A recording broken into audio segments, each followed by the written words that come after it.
Hey, spooky friends. Thanks for tuning into another episode of Spooky Chicks and Horror Flicks. We're your horror besties. I'm Emma. And I'm Allie. And we're here to break down our favorite horror movies from past and present.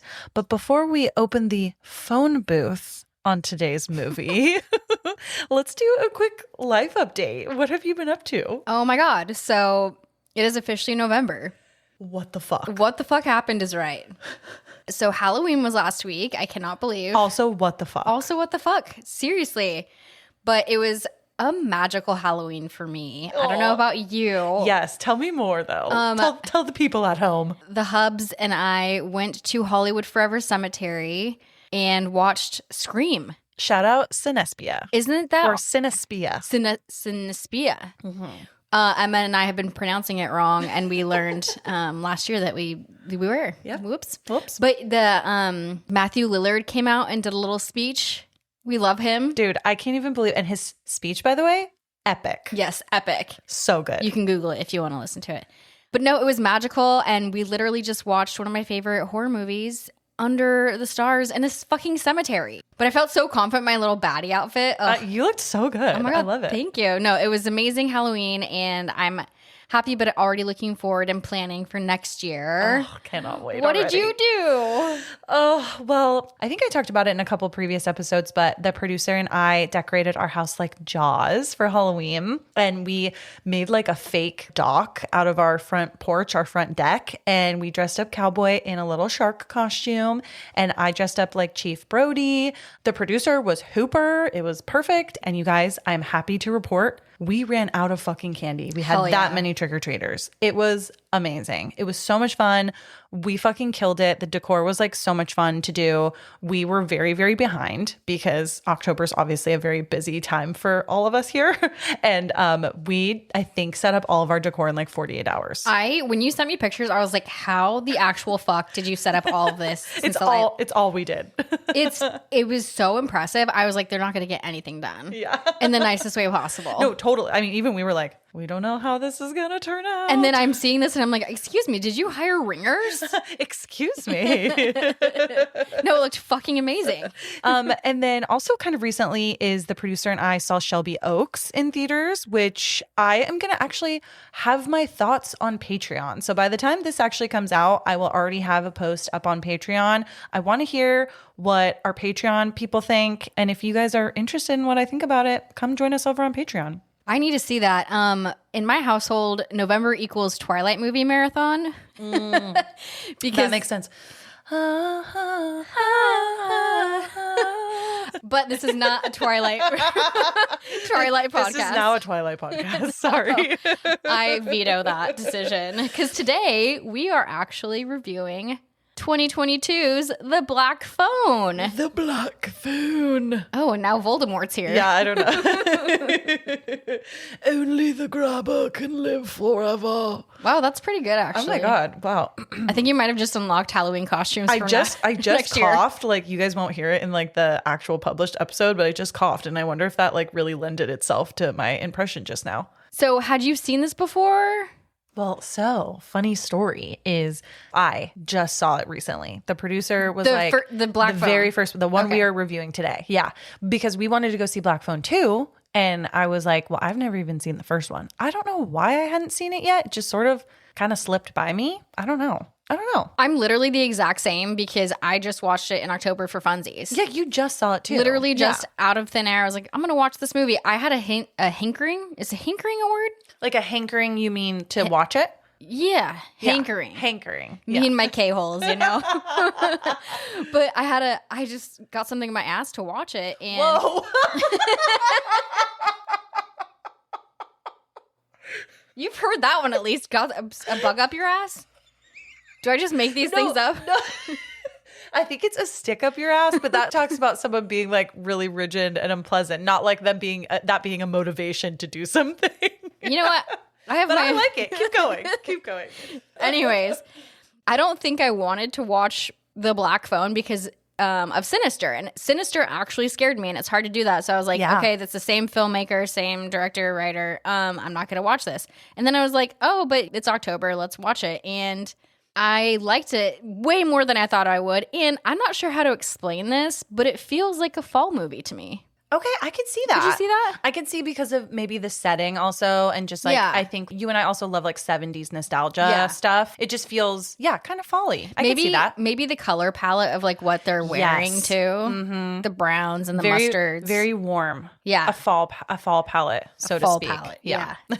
Anywho, so we both watched it for the first time recently. That's good. Yeah. But if you haven't watched it recently or ever, this is your spoiler warning because we're going to spoil the shit out of everything The Black Phone. So if you don't want us to ruin it for you, stop now. And if you don't give a fuck, then come on this landline journey with us. Landline. Wow, I haven't heard that word in a while. Dude, remember when we had landlines? Whoa. Oh, yeah, I had my own. You had your own line? I forced my parents to get me my own line. I'll never forget. Oh, I did not. And it was a battle of, get off the phone. Yep. And then when you were on the internet too, real bad. The Black Phone is about a boy who was abducted and locked in a basement, and he starts receiving calls on a disconnected phone from the killer's previous victims. I feel like that says a lot. That says a lot, but also a little bit. Like, it tells you what happens, yes, but when you just say a killer, I don't know. I personally just think of like a John Wayne Gacy, or like, oh no, I guess he was a clown. I was trying to think of someone who's a killer that's just like a normal dude. But this guy's got some dimension. He's got some layers. He does. Yeah. But The Black Phone was released June 24th of 2022, and it was considered a surprise box office success as the film finished its theatrical run grossing $161 million with its $18 million budget. And critics praised the cinematography and acting, but were mostly split on like the screenplay. Oh, I didn't know that. I wonder why. Yeah. So, and I mean, I feel like that's kind of where I have the most questions. I have like, there's a lot of like plot holes, I feel like, with this film, and just a lot of, I think that there can be films that have unanswered questions, rightfully so, and it's okay to just leave those there. But this film, I still have so much more questions about the why that didn't even really get answered in the second one. I was going to ask you because I know you saw the second one, and that's what, I remember calling you one day, say I watched The Black Phone, and you said that nothing else really gets explained because I had so many questions after this. Yeah, we have the second one definitely goes into a little bit more of his background of how he became the grabber, but we don't get a lot of explanation on like the supernatural shit. I feel like because this was adapted from a short story, maybe that's where some holes get created. Because like as you lengthen it's just you're naturally going to have some of those pitfalls. Yeah, because it was a mix of this short story and then just additional like filler to create it into a full-length feature. That makes sense. But nonetheless, there are a million questions. All that being said, though, this film has a really good score on at least IMDb. This score is a 6.9 out of 10, which is pretty high. 69, if you will. 6.7. Oh, no.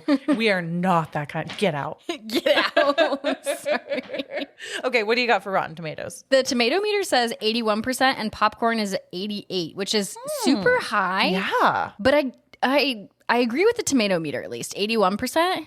I kind of feel the same. I feel aligned with that. Because, like, yes, this is technically a scary movie, a horror film, but it's kind of just like a funsy movie too. Yeah. Just like for funsies. No, totally. Also, real quick, going back to what you were saying about like the short story thing, I have one thing to add in there that I think you're going to love. So this film, as you said, like was like an adaptation from a short story of the same name. And both Scott and C. Robert, who were the writers of this film, they took almost a decade to make the script work properly. And they handed the script back and forth, each of them writing like a few scenes until it was finished. And this is just sort of like the brotherhood of the traveling scripts. I love that. That sounds like a fun little project. You and I should do that. No, I'm actually kind of down. I write a chapter, you write a chapter. It would be so funny too because we're so like different in a lot of ways. So weird. Yeah. I'd return mine and you'd send me to the police. No, I'd be like, this is I'd throw up. I read 2 words, I'm like, oh, yep. And then send me to jail. Yeah.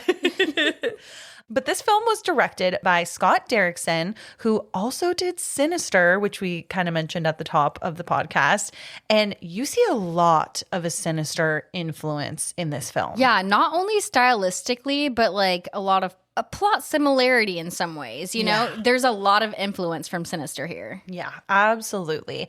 It takes place a lot in like the real world and then also in like kind of a dreamscape with a different type of lens, truly, like actual lens and editing style. And it is so reminiscent of like the videotapes in Sinister, which is just so cool. And like we said, this is adapted from a short story, and the writer of that short story by the same name, The Black Phone, was Joe Hill, and that's actually a nom de plume. A nom de plume? It's a nom de plume for Joseph King, and that is fucking Stephen King's son. Okay, I didn't fucking know that. Mm-hmm. And that is so sick. The more and more I researched this movie and just aspects about it, there's a lot of ties about just Stephen King and his works in here too. And we'll see a lot of that influence from Joe Hill's story. Also, have you seen a picture of Joe Hill? Because he is Stephen King's doppelganger. It's fucking creepy. I am looking right now and holy shit. I thought that was like a young Stephen King. I know. It might as well be because goddamn. Wow. Okay, wait. Well, I mean, I'm really happy he's like following in his dad's footsteps, kind of. 100%. Like, he's done some other things too, but today we're focusing on his The Black Phone. Ooh, I'm excited. Okay, so all of that stuff aside, let's get into this. Fuck yeah. Cheers, bitch. Let's ring. Hello? Hello. You got to pick up. Oh, yes. Hello. Hey, do you want to do a review on The Black Phone? Nope. Bye. Oh, shit.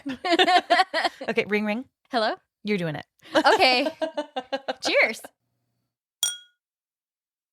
This film starts with an opening in North Denver in 1978. And it is an opening montage of some kids playing baseball. There are a bunch of people in the crowd, lots of the players' families, yada, yada, yada. It's very Americana, like feel good. Yes. Kind of puts you right into middle America where you feel comfortable. And this is set in Denver, where the director and partial writer, Scott Derrickson, actually grew up. But they filmed it in North Carolina. I was like, damn, I didn't know North Carolina could look so much like Denver. I know. Wow. But something kind of interesting is Sinister is also supposed to be set in Colorado. And I'm just like, what the fuck happened to Derrickson in Denver growing up in the 70s? No, literally. And then there's also like a connection to Colorado with the Stanley Hotel, where Stephen King conceptualized The Shining. Yeah. So I don't know if that's directly involved, but maybe partially. Like, Colorado, you creepy, question mark? Yes, I think so. I mean, have you been to the airport? That is true. We'll do a whole episode on the fucking conspiracy theories of the Denver airport. But moving on, we immediately meet Finney Blake, and this is played by Mason Thames. And can I just say that Mason is such a little cutie, and he fits this role perfectly. Totally. He looks like a little 70s kid. Who belongs on that baseball field with his little baseball uniform. I know. Yeah. He's so cute. Yeah. And he's definitely like shy. We can kind of tell from like the get-go. But he ends up being like a very shy but intelligent kid. And he's the pitcher on one of the teams. We see in the crowd his sister Gwen, who's played by Madeline McGraw, who I fucking love. And I think she's going to be a really big name in horror. She already is, but like she's going to continue. And 10 out of 10 for casting our lead children, because both of these actors do such a phenomenal job for such a young age. And actually something about Madeline, Scott Derrickson wanted her so badly, but there was a scheduling conflict while they were casting this. And Derrickson actually pushed back filming to make sure they had Madeline in this because he was so impressed by her audition. Interesting. Yeah. Oh, I love that. Also, fun fact, did you know that Madeline's little sister plays Katie in Megan, the little girl who gets the Megan doll? Oh, so it runs in the fam. Yeah. Isn't that cool? Gotta love that. I know. So fun. One thing about Gwen in this role is that she's like fierce, witty, she's kind of spicy, and she's also like fiercely protective of her brother. They have a really intense bond. And she has a killer wardrobe, might I add. And a killer potty mouth. Yes, which I also love. Yeah, I was like, I bet you love that. Finney is pitching, and he pitches against a team that has a player named Bruce Yamada. And Bruce is a kind but like very confident boy, like kind of like knows he's hot shit, I would say. This whole scene reminds me of the movie Dazed and Confused. And if you know me, you know I fucking love that movie. And the filmmakers wanted this film to be It, but make it Dazed and Confused. Oh. Like make it the clown movie, but make it this coming of age fun 70s movie. And I think they did that perfectly because not even knowing that was their intention, I felt that when I was watching that initially. Yeah, I could see that vibe for sure. Yeah, just another coming of age film, you know? Just another. Yeah. So Bruce's team wins the game. He does praise Finney's skills, and there's like this small amount of kindness that makes Bruce's later disappearance that we're about to see really sting really hard. And he like even makes a comment to Finney. He's like, man, your arm is mint. And I'm like, I want to start saying that to people. Like, your so-and-so is mint. I think that used to be a thing. No, total. It must have been. And you hear it, I think, a couple times in the film, and I'm like, God, I love old slang. Let's bring it back. We already say old shit all the time. That is true. That is true. We are just old at soul. Old at soul. I just made a poem. I like that. Thank you. But yeah, you can see Finney's disappointed about losing, especially since his little crush is in the stands too. Yeah. But I love this interaction between him and Bruce, just because it's like you don't have to be a dick. You can be nice opponents. Yeah. Like it's a fucking Little League game. I think it also makes Bruce even more likable because you're like, oh, he's definitely like a cool kid. But like a cool kid being nice to a kid who's shy or maybe not so much of a cool kid is just always like 10 out of 10 in my book. Yeah, I totally agree. And after the game, we see Bruce riding along on his bike. Presumably he's like going home or something. Yeah. And I'm not sure why I thought this, but I thought Bruce was going to be a bitchin' main character and we were being set up to watch him be like a stud at school. Totally. But joke's on me. We see Bruce riding down after this bitchin' game he's just had, and all the neighborhood honeys are saying hi to him and waving at him. And he's got this like perfect hair and smile just riding along. Meanwhile, we actually cut to seeing Finney playing with a homemade rocket or something. Yeah, he's like launching a little rocket in the baseball field just all by himself. Yeah. Yeah. Get you a kid that can play baseball and shoot a rocket. It's giving, is it October Skies? October Sky, yes. Oh, fucking, I love that movie. Also a fall movie, yes. Yes. Now I got to put that on my fall watch list. Thank you. But so we cut back to Bruce, who's still riding his bike, and we can see Finney's rocket actually go up in the air, and Bruce laughs like, ah, ha, ha, go get him, Finney, kind of thing. Yeah. But what scared me, or not scared me, what got me about this scene is the proximity. That means that they're close to each other while this is happening. So close, yeah. Then we see Bruce's smile fade as we see a big ass black van approaching down the street. Basically, R.I.P. Hot Bruce. But again, Finney was that close to, like, he could see Finney's rocket. Yeah. But he was taken so close to where he was, you know, like, that's crazy to me because it could be real life. You could be totally that close to somebody being taken that quickly too. And like, it just happened so fast, and we immediately, the screen cuts and then we go to the opening credits, and it's just like, we don't actually see the abduction happening, but we see it just, it almost makes it worse. Yeah. Because it's like, you're not showing it. It's like, wait, where the fuck did he go? You know? It's a really great use of that fade out because it's implied and we know, and it's like gut wrenching. What I will note about the opening credits is sometimes, you know, opening credits could be like a nothing burger and give you absolutely nothing. Totally. But if done right, it can really set the tone. And I think the opening credits here did a great job. It's just a bunch of B-roll from the 70s and like Missing Child's posters. Yeah. And it's got a great soundtrack too. The score lends a heavy hand in setting that tone. They hired the composer, Mark Corvin, because the direction from Scott Derrickson was, I want the movie to sound like childhood fear. And the composer, Mark, did that perfectly. And you can hear it immediately in this opening credits.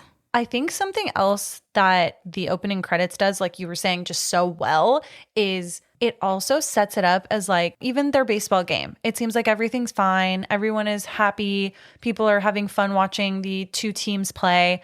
But there's this underlying sinister feeling because there is all these missing kids and no one knows what's going on. And it's almost like a hush-hush type of situation where like the town is going on. People obviously still have to go on with their lives, but it's almost like it's in the back of everyone's head a little bit. Isn't that wild? And I think they do such a good job with the opening credits, just kind of instilling like, oh yeah, don't forget, this isn't a peaceful movie that you're about to watch. Like, this is some shit is going to go down. You know what also just lends to that always for some reason is having it be placed in the 70s. Mm-hmm. I don't know what it is. Yeah, I think, honestly, I could be wrong. You and I obviously were not born in the 70s or did not grow up there in that time. But I think that was a time when our parents were young and felt really safe to do everything. I guarantee all of our parents, most of us, if our families grew up in the 70s, they'll probably tell you didn't have to lock your doors because it felt safe in their neighborhood. Or I just feel like it was just a different time back then where it felt more safe. I'm not saying it was, but I think like a lot more communities were a little more trusting maybe. That could be the case. I also think it's a little bit scarier inherently to our generation because it's unknown to us. Growing up, we had at least access to more technology and we were made more aware if something were amiss in our neighborhood. Yeah, we got alerted immediately if there was like something going on. So there's a level of like naivete. Lingering. Add it to the glossary. There we go. That's lingering in the air, and what doesn't kill you makes you strong. No, that's a Kelly Clarkson song. What doesn't kill you makes you strong. What you don't know can't hurt you. There you go. Boom.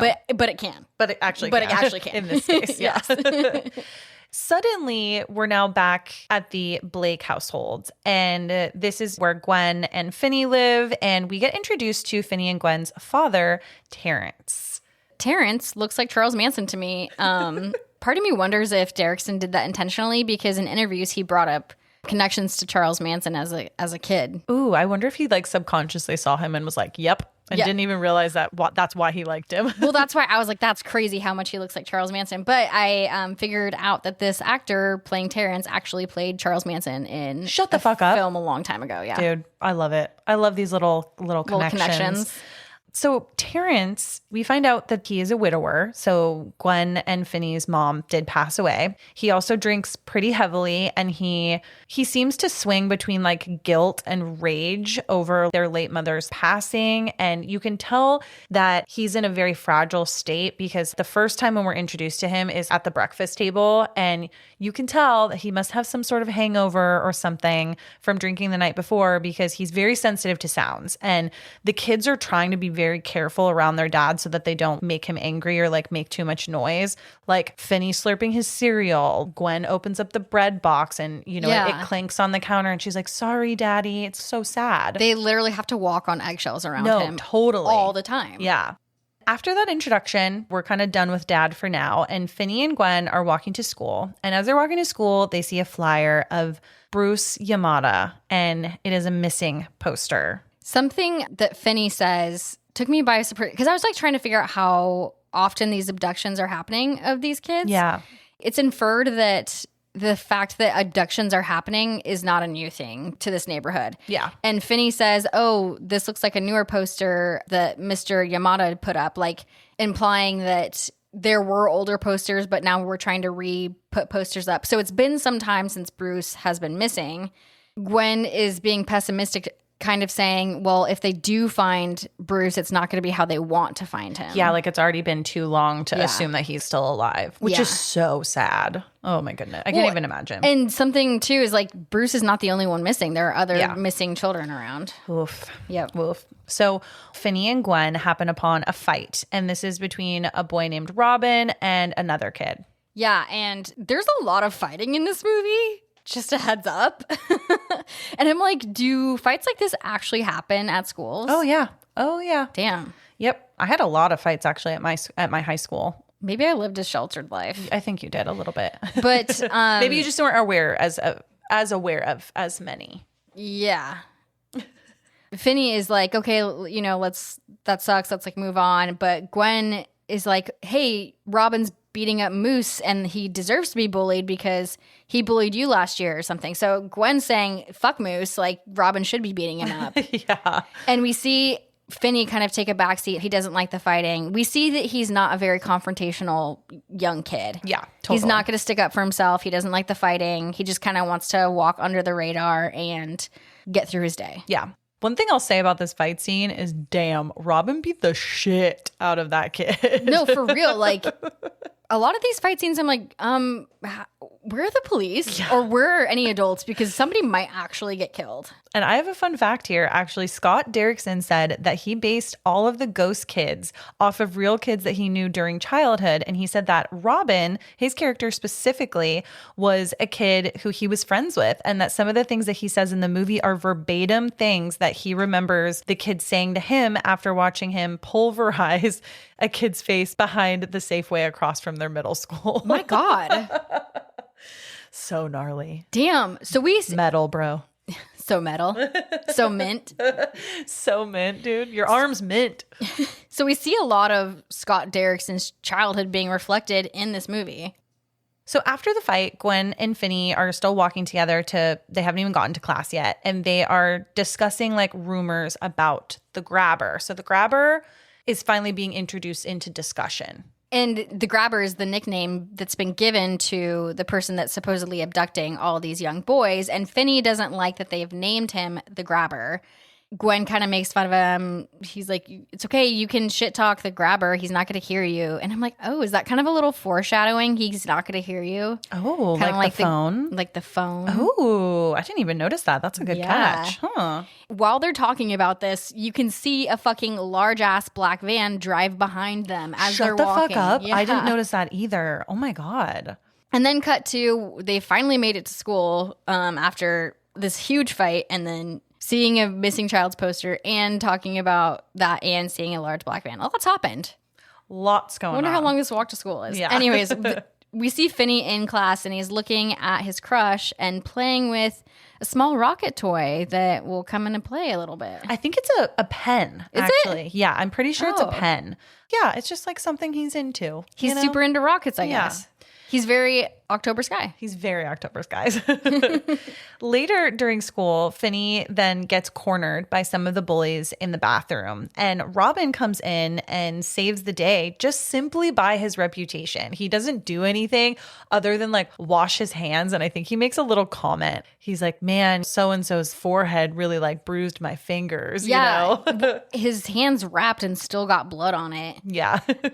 Also, why do kids try to escape bullies in bathrooms? That's swirly territory. That's a great question. I think sometimes kids think they could maybe take solace in there and hide in like a stall. But Finney, obviously, dude, there's one way in, one way out. Like, totally. You got cornered, brother. But luckily, Robin's in there to save his day and tells the other bullies, fuck with Finn again, and I fuck with you. I love it. Yeah. And this kid who's saying that, Robin, is kind of short and small, so good for him for having so much gusto. Oh, he's like, I'm a badass, I'll fuck you up. Also, one other thing I love is that after the bullies leave and Finn and Robin kind of have an exchange, they talk about how Robin just saw the Texas Chainsaw Massacre, and he's like kind of telling Finney that he needs to watch it. And I just like love that callback to that. And Finney makes some kind of comment that he's not really allowed to watch violent movies or scary movies. Yeah. Funny. Yeah, his dad doesn't allow him to do that. Yeah. But Robin also says to Finney, yo, bro, you're going to have to stick up for yourself at some point, which is kind of some foreshadowing there, too. Mm-hmm. Finney kind of mentions, hey, did you really have to beat up Moose? That was a lot of blood, whatever. And Robin says, well, sometimes you have to draw a lot of blood to prove your point. So basically, he was beating up Moose to prove a point, and, you know, I think he made his point. Yeah.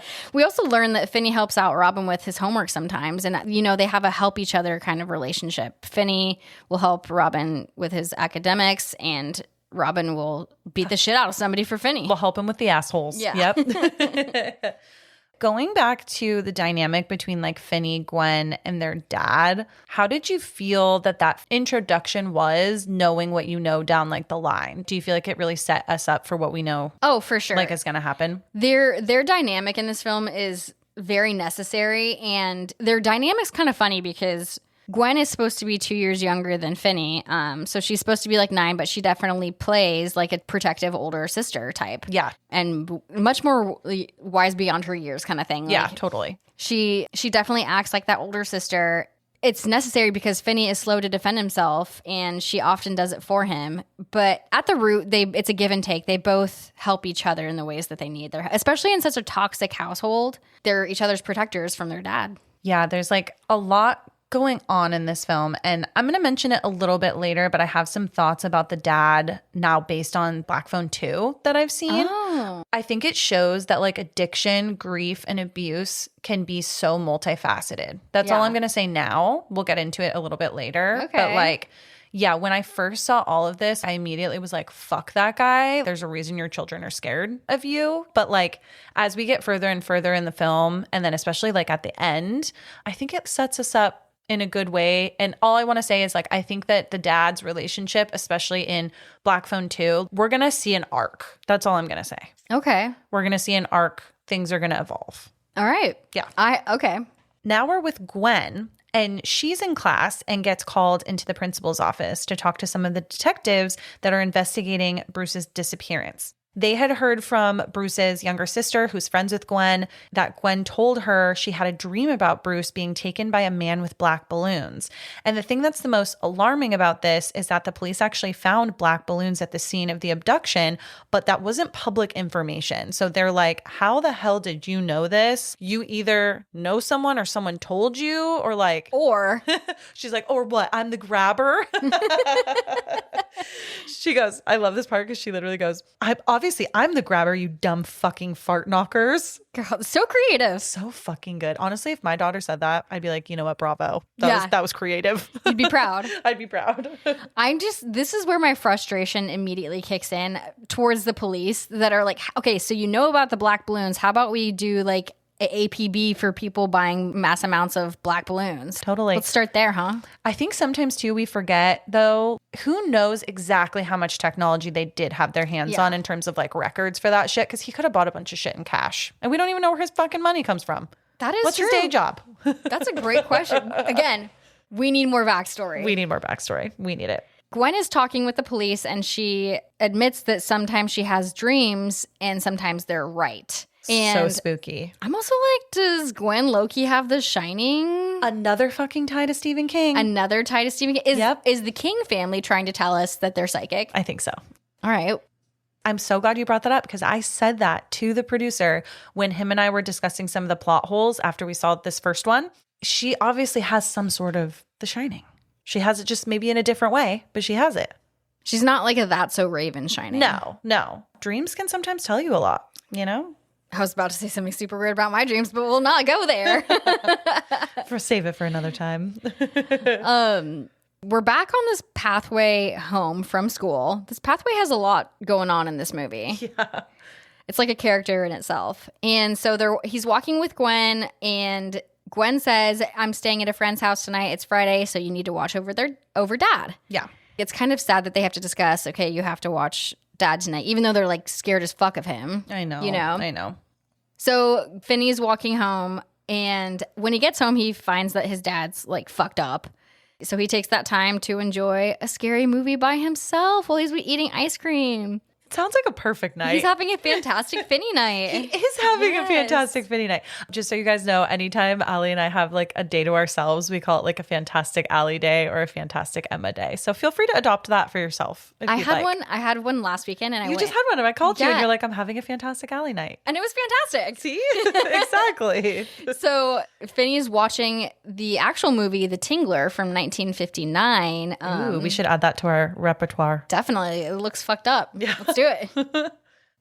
Then the next day, Gwen comes home and Finney is still sleeping when he wakes up to hear her screaming and crying. We're like immediately shoved into a scene where she is being beaten by their dad because the police have questioned him at work. And he's basically like, why are you causing trouble? The police came and questioned me. I don't need them coming and questioning me. He's obviously very self-conscious also about his drinking. And probably doesn't want to get caught. This scene broke me. Oh my gosh. It is so devastating. And props to Madeline, the actress that plays Gwen, because this must have been so tough. She fucking kills it. I felt her screams and pain when she was performing in this scene.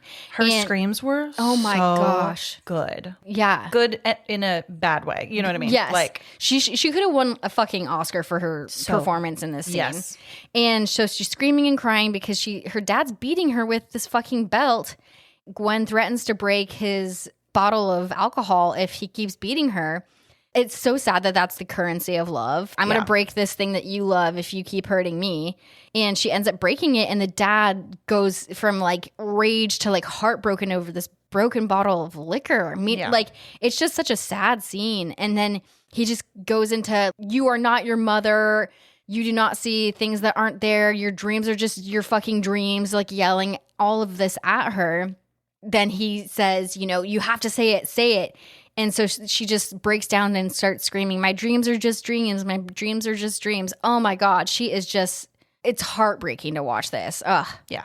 Honestly, kind of one of my favorite things because there's acting so much. It's so raw. It's so raw. And then so the dad finally lets up and is like, all right, well, go watch TV, you know, take a beat. He's like, don't you dare put ice on your bottom. Like, I want you to think about what you did or whatever. Yeah. And then we see Finny goes and sits down next to her and they like kind of comfort each other and watch a cartoon. It's just so sad. It's so sad, but also sort of supports our thought about The Shining again, because now we're getting a little bit more of an introduction into the mom. So as we said at the top of the episode, the mom is not in the picture. She has passed. It sounds like Gwen has inherited some of these dreams and just the way she's seeing things from her mom, which is very Shining-esque. It's very Shining-esque and it apparently very fucking triggering to Terrence the dad. Yeah. Then our scene cuts to now we're with Robin.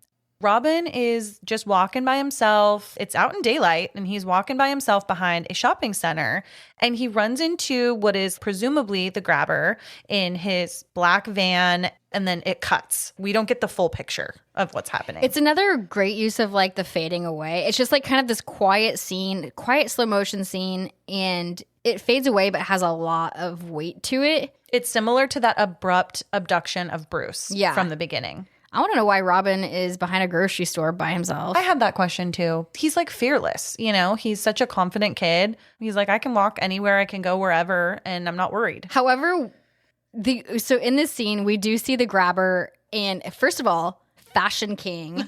If you are watching this movie, you plan on watching it again, just look at his outfit in this scene. It is fashion. Good 70s style. But he does not look like an approachable character. And meanwhile, Robin's just like strolling up to him. No, literally. But it's implied that now Robin is the latest victim of the grabber. And we know this because the very next scene is we cut to the Blake household and Robin's mother calls Terrence, so Gwen and Finny's dad. And it's so sad because Terrence asks Finny if he's seen Robin. His dad just sort of gives up because he knows, oh shit, he's been taken by the grabber. It's such of like an unspoken thing. You know what I mean? I mean, well, that's a question I have going back to a different time kind of thing. But like, I guess that's how word got around that somebody was missing is just by calling each other. Because now it'd be like on Facebook posters, right? And the posters, yes. But now it's like digital. It's like on Facebook. People can find so much information, like even on a small scale. Your dog could be missing. Someone could find them in a matter of minutes because of how technology has advanced. Your dog could also have a chip in it. So should people be chipped?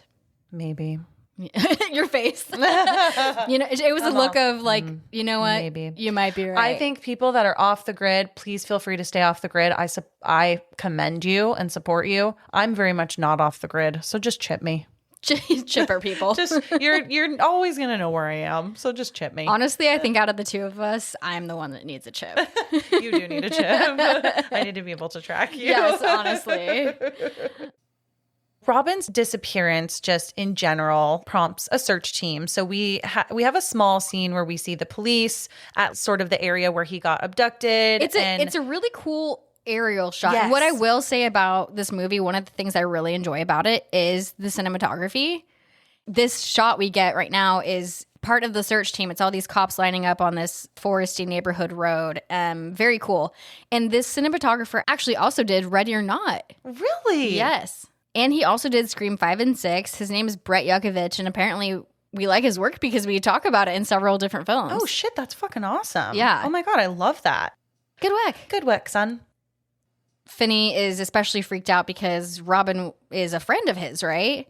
And he actually asks Gwen if he could use her dreams to try and help find Robin. And Gwen's like, brah, doesn't work like that. Yeah, no. For real. And Gwen, I will say later in the day, it's really sweet. When she's alone, she like opens up her dollhouse and she has a cross and like a little card with Jesus on it. She talks to Jesus and asks him for help finding Robin, which is just so sweet because she's not just totally paralyzed by her dreams that she has. She's kind of embraces them a little bit. Yeah. And she's like, okay, well, I guess I'm fucking spiritual, so I'm going to try to talk to Jesus. She's a badass with it. And I love her little, it's like a Jesus shrine in her dollhouse. And then she can hear her dad outside of her door. And so she rushes to put her little shrine away. And it's sad because she has to hide everything from her dad, it feels like. He's their kind of boogeyman, you know? He's a different type of boogeyman. Just based on the last couple scenes that we've gone over, especially the ones that are including the dad, I think we've already alluded to it a little bit here, but this mix of not only Gwen's sort of supernatural powers, but also this level and layer of domestic violence, in my opinion, makes the film that much more scary. There's not only this horror outside of their home that is happening where kids are being taken, but there's also like horror happening like within their house. Yeah, I think it's actually sort of a metaphor for each other. What is scarier, the devil you know or the devil you don't know? Oh shit. You know what I Holy mean? fuck. Damn, you just dropped some fucking shit right there. I'll just leave right now. Is that a saying? Because I've never heard that before. Oh, I thought you made that up. No, let's go with I made it up. Because that hit the nail on the head of exactly how I'm feeling about this scene. The introduction to the dad, or his abuse, I should say. Well, I think as we get into this, we'll see a lot of parallels between the dad and the grabber. Yeah, no, totally. Yep. Ugh. The next day, the police show up at Gwen and Finney's house, and they want to speak to Gwen again. Terrence is a little upset at first and is like, or I would say like panicky, but they assure him that Gwen hasn't done anything wrong. They just want to question her about her dreams again. It's kind of funny visually and just plot wise. It's like these two grown ass men sitting next to Gwen asking for help, basically. Yep. 100% agree. I thought the same thing, but I also kind of loved it. Like, I'm like, fuck yeah, you listen to the girl. You go, Gwen. Yeah, you go, Gwen, because how many times do adults actually listen to kids? Right. In horror movies especially. Right. They don't. No, and it's further evidence that she's like a little badass and that she's necessary to help solve these cases. Yeah, absolutely. So later at school, Finney gets targeted by some of the bullies and Gwen tries to come to his rescue. She does come in with a rock.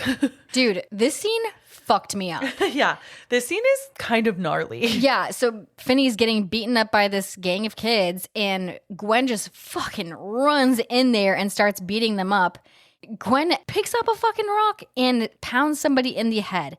We start to see blood pour from this little kid's skull. Yeah, it's graphic. And the fight continues. The little kid that's gushing blood just like crawls to the side. He goes in the loser corner. The fight continues. And eventually Gwen does get beat too. And she goes and she gets yeeted to the loser corner as well. And she looks over at the kid who's gushing blood. And I'm like, why is nobody trying to get medical attention here? Dude, another time. I also think that in the like 70s, 80s, and even early 90s when we were going to school, bullying was not taken as seriously as it is today. Once the internet was introduced, cyberbullying has also taken things to like a whole new level. And so literally, I think parents told people like, you know what? If someone like starts a fight with you, then like you finish it. Like you fight back. Yeah. So what we're saying in this, the theme or the moral of the story is violence is the answer. Correct. Got it. Put that on the marketing plan. Yeah, put that on there. But for real, I was like, somebody needs to call this kid an ambulance because his skull has been crushed in. Yeah, and like you mentioned previously too, there's no teachers. No one has seen this, so this must be like a popular fight area. Then immediately everyone just goes to class. Yeah, they literally legit just go to school. Yeah, and in class, Finney's crush befriends him a little bit and they become partners in science, is what I like to call it. That's cute. And she tells him that she heard about the bullies kind of beating him up and he's a little embarrassed by it. But she does give him a compliment saying that like she thinks that his sister is really cool for what she did. And so things are starting to look up for Finney. He's got a big ass smile on his face. This little girl crush is talking to him. And what happens when things go up? They must come down.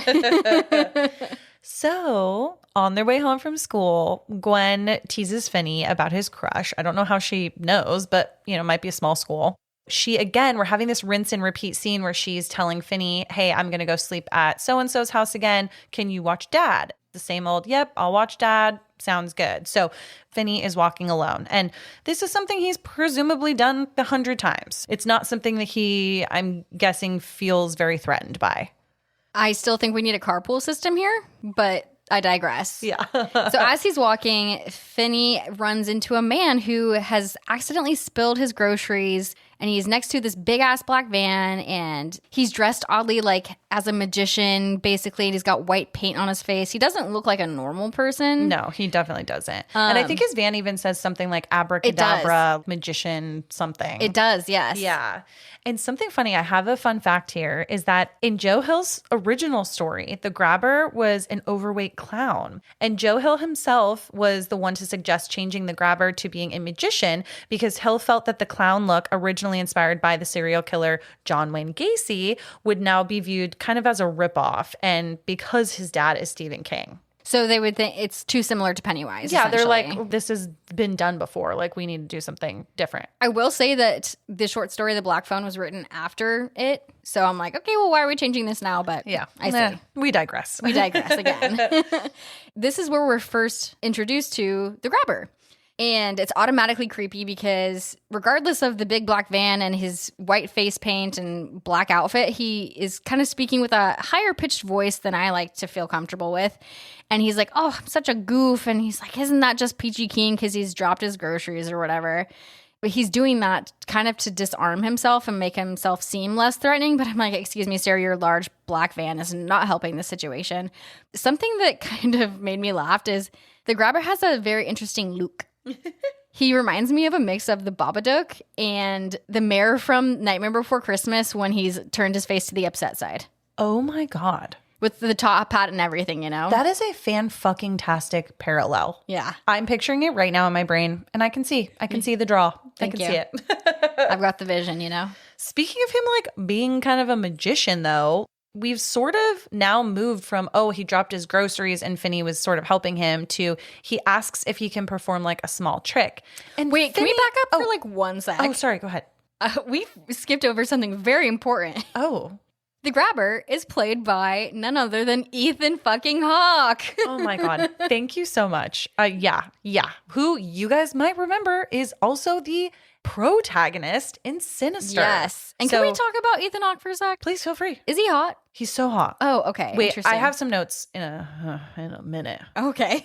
Oh, when he's shirtless, you freak. No, I know. It's freaky, and I'm going to address it head on. So don't worry. But I love that he has become such a little scream queen. I don't know if you've ever seen Daybreakers, but I feel like that might have been his first foray into horror. Oh, I haven't seen that. It's a cute little like vampire movie, but it was before Sinister.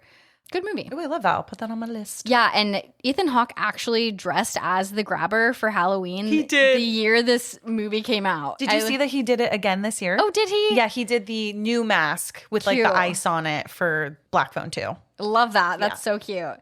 Ethan Hawke is our antagonist here, but continue. I didn't mean to interrupt you with Ethan Hawke Thank you for doing that, because that was very much needed.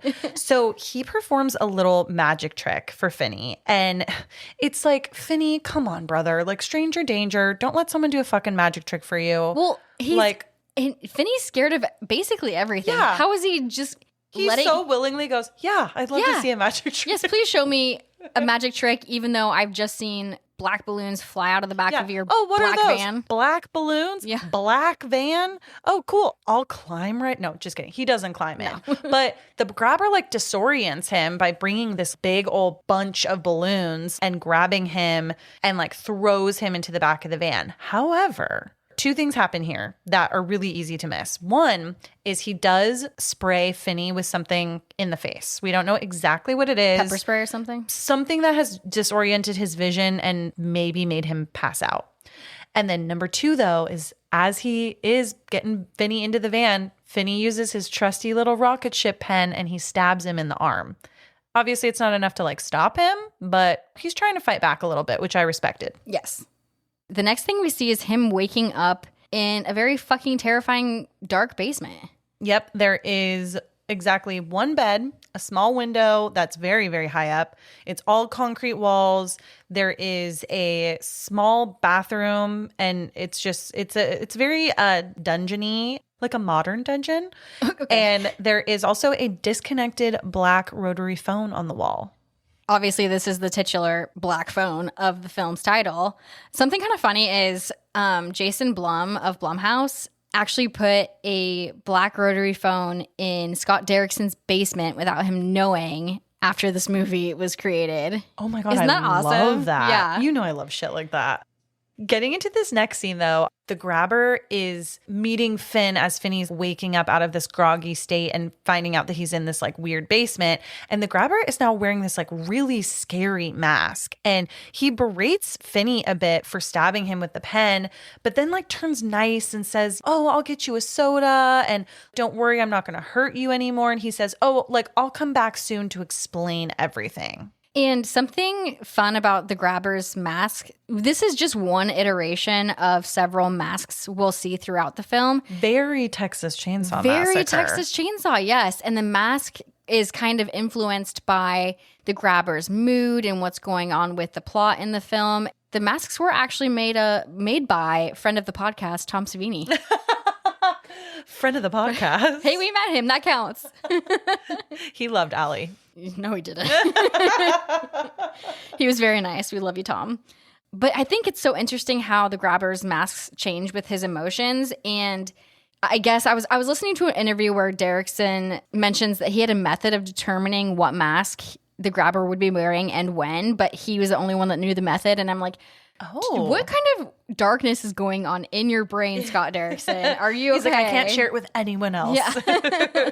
But he has that darkness inside of him that he's just like putting to the screen. And I'm like, oh my God, that's some sinister shit. Hey. But also, is it just me, or if you like kind of squint, do the masks and the whole look kind of look like Bagul from Sinister?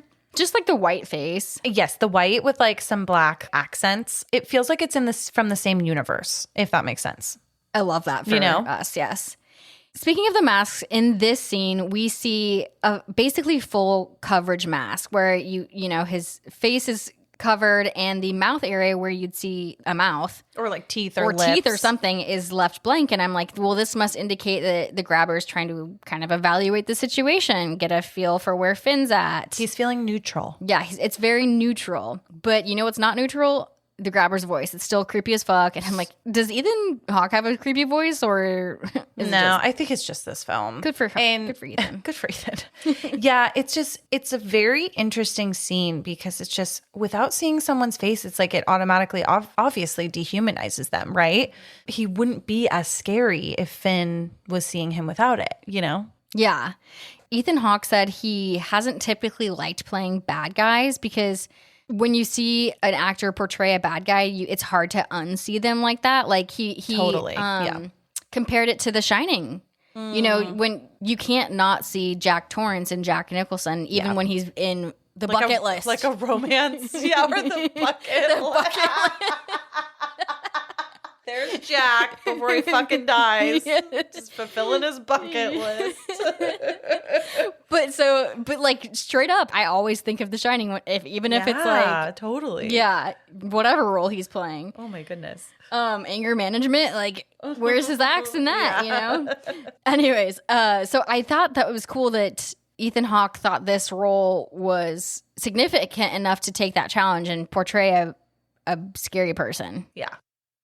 After the grabber leaves, so he has left Finney. Finney is still trapped down in this basement. The door is locked. He can't get out. Finney is sort of like trying to assess his new environment. And one of the first things that he does is he tries to use the phone. But of course, it doesn't work. He's pretty hopeless down there. So he just lays down to shut his eyes for a little while. I don't know how he even attempts to sleep. I guess there's nothing else you can do except for lay down. But like I would be in a corner, shivering, panicking, crying. Meanwhile, Gwen, she gets a call from her dad, and this is just so heartbreaking. She's at her friend's house. You know, it was planned that she was going to be and that she was going to be staying the night. She gets a call from her dad that Finney is missing, and she frantically runs out of her friend's house in like a panic, truly just bolts out of the door. The cops come, they're questioning Terrence as Gwen is just so heartbroken that he's gone. And later, when she's back at home and going to bed, like she prays again by herself in her room. In that exact moment, it's almost like her and Finney hear a phone ring because she hears a phone ring, her head turns, and then the scene cuts immediately to Finn and he's hearing the phone ring. Finney answers, but no one's on the other line. So he hangs up, but the grabber's right behind him and he comes out of the shadows and he's wearing a new mask this time. This mask has a very wide and creepy smile. He tells Finney like, oh, that phone doesn't work. Stop trying to make it work. It's not going to work. Yeah, he basically says it hasn't worked since I was a kid.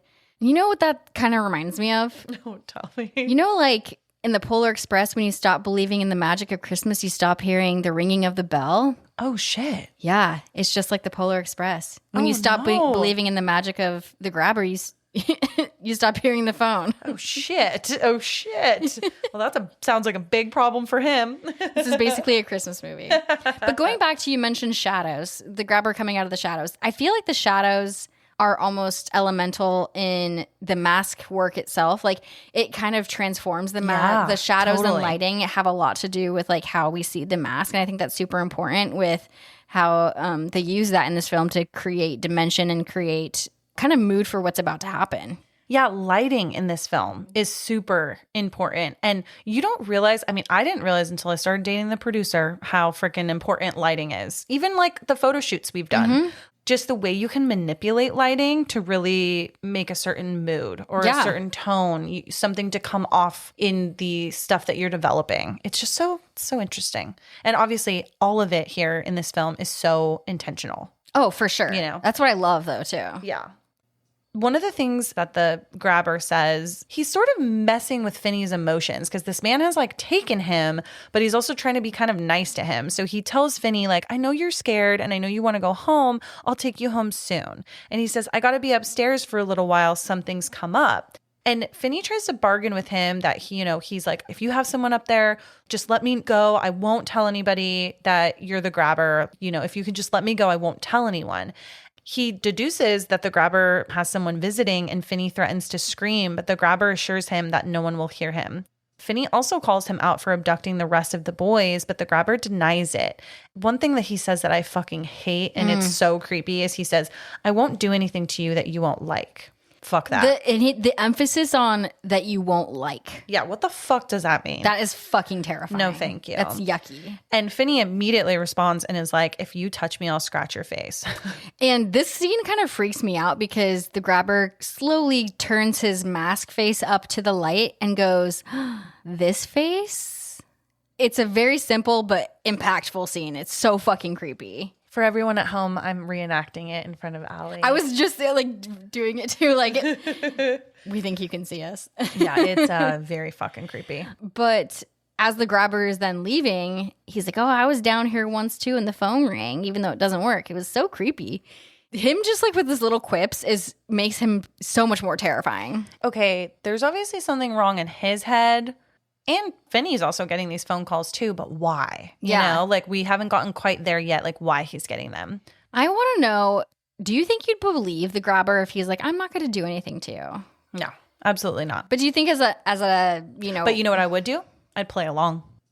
You pretend Stockholm Syndrome? I think I'm really, really good at reading people, even in my everyday. If someone's like acting creepy or whatever, I weirdly feel like I could get myself out of a weird situation by like playing along in whatever role this person needs me to play. Totally. You'd fake Stockholm Syndrome. Yes. These young kids are like fight or flight modes get us set in. And I'm more like, how about let's freeze and appease? Let's tell you what you want to hear. Allie is about to be the grabber's bride, just like in Leprechaun 2. Oh, well, hell yeah. Down in the basement, she's like, you know what? Let's do it. Get me that piece of gold. Yeah. Or this black phone, whatever you want.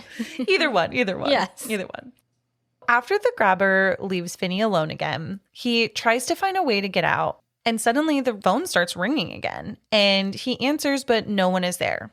Finney falls asleep again, and when he wakes up, the grabber startles him, wearing just half a mask this time. So it is from like the nose up, or no. We can see the nose up. Sorry, we can see the nose up and it's just over his mouth. Yeah. Which is interesting because, the mouth is very expressive. Right. But so is the top part of your face. Totally, like your eyeballs. And your forehead. Yeah.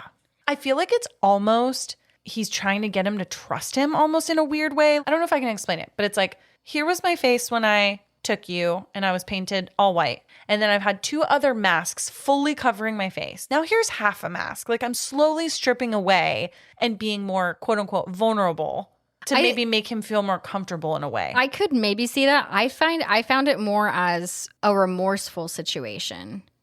Or just like kind of wanting to take down some of the guards that he has up. Yeah.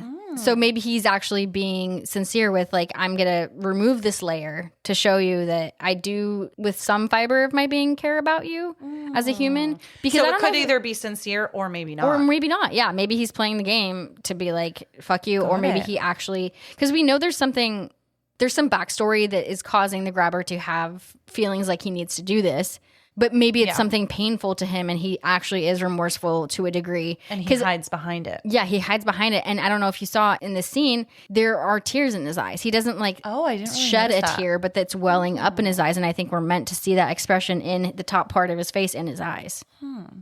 Speaking of the grabber too, in this scene, there's one thing though I can't get over, which is just so creepy, is when Finney tells him, like, I'm really hungry. The grabber says, I can't feed you right now, but I just wanted to look at you. Yeah. Yucky. Hello?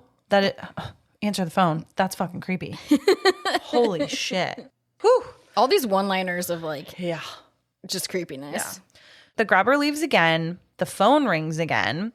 And Finney is answering. And he's like, okay, what? Hello? Like, no one's, answered so far. And he just hears, Finney, really loud, and it freaks him out.